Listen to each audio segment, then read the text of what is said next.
if the UAW strike becomes prolonged, the effects could span out to industries outside of autos. Joining us now with the impact we could see on rail, we've got Jason Seidel, who is the Cowen Senior Research Analyst. So just kind of broad strokes, set the table for us here.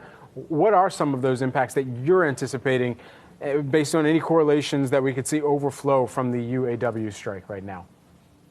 Yeah, well, thanks for having me. So it's been a very tough year for the railroads. Volumes have not been what everyone has hoped for. We're down about 4.5% on the year. And ironically, autos have been one of the few bright spots. We have double-digit growth in automotive traffic for the railroads in 2023.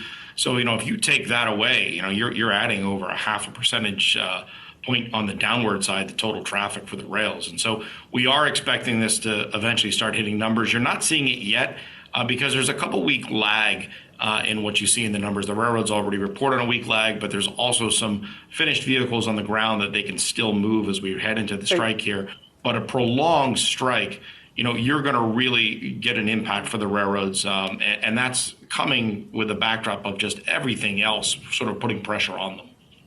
Yeah, certainly. And Jason, as we're speaking right now, we're just getting the headline crossing that today at noon, all GM, all parts distribution facilities here in terms for GM and Stellantis are being called to strike. When you take a look at where some of these locations will be, the strike for GM parts plants in Michigan, 2 locations there. Strike of all U.S. Stellantis part plants. That is according to sources here in terms of what we are seeing crossing Bloomberg right now, and Fain saying that GM Stellantis still needs some, quote, serious pushing. Now, they are continuing their strike against Ford, but they are not going to be expanding their strike with Ford. So, Jason, as we talk about some of the ripple effects and what you were just saying in terms of the lag effects that we could see for the rails, the longer that this goes on, how big of an impact could we see if this is a strike that lasts? We're talking 30 days, potentially 45 days, which is what we just heard from our last guest.